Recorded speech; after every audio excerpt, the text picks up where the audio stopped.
Hey guys, welcome back to food photo. ఈరోజు లంచ్లో special cashew peanut బెండకాయ fry and Kerala special అప్పడం. ఏంటిది video కోసం ఇన్ని పప్పులు వేసాను అని అనుకోవద్దు. మేము ఇంట్లో కూడా అప్పుడప్పుడు ఇలా చేసుకుంటూ ఉంటాం. సో ఒక్కొక్కసారి బెండకాయతో అండ్ ఒక్కొక్కసారి కాకరకాయతో కూడా ఇలా చేస్తూ ఉంటాను. ఎప్పుడు కూడా ఫ్రైస్ ఒకేలా తిని బోర్ కొడుతూ ఉండేది కదా. సో ఇలా మనకి నచ్చిన నట్స్ యాడ్ చేసుకొని తింటే కొంచెం టేస్టీగా ఉండేది. సో నాకైతే క్యాష్యూస్ చాలా ఇష్టం అనమాట.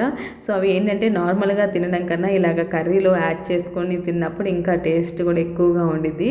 సో ఒకసారి మీరు కూడా ట్రై చేయండి, టేస్ట్ అయితే చాలా బాగుండిద్ది. అండ్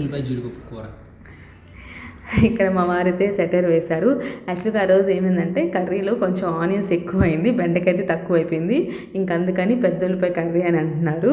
సో మీరైతే బెండకాయతో ఏమేమి వెరైటీస్ చేసుకుంటారు అండ్ ఏమేమి రెసిపీస్ ఉన్నాయి నాకు కమెంట్ చేయండి. సో నాకు తెలియని కూడా ఏమైనా ఉంటే కనుక నేను చూస్తాను. అండ్ ఇంక ఇక్కడ అప్పడం గురించి చెప్పాలంటే, సో ఇది కేరళ స్పెషల్ అప్పడం అని చెప్పాను కదా. సో మనకి ఆంధ్రాలో దొరికే అప్పడం అండ్ ఇది చాలా టేస్ట్ చాలా డిఫరెంట్గా ఉండిద్ది.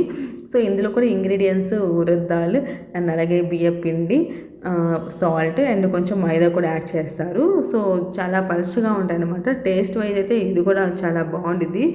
ఇక్కడ వీళ్ళేంటంటే ఈ అప్పడం ఈవెన్ మీల్సే కాదు, బిర్యానీ అండ్ పాయసంలో కూడా తింటారు. సో మీరు కొన్ని కేరళ వాళ్ళ ఈ వీడియోస్ చూస్తే కనుక వాళ్ళ ఫుడ్లో లాస్ట్లో ఇలా పాయసంలో ఈ అప్పడం అనేది యాడ్ చేసుకొని తింటారు. సో అంత ఫేమస్ అనమాట ఈ అప్పడం.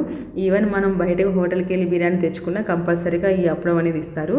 ఇంకా లాస్ట్కి మా వారైతే పెరుగన్నంలో ఇంకా ఈ అప్పడం నంచుకొని తినేశారు. ఓకే, అది guys, bye bye. Please subscribe to my channel.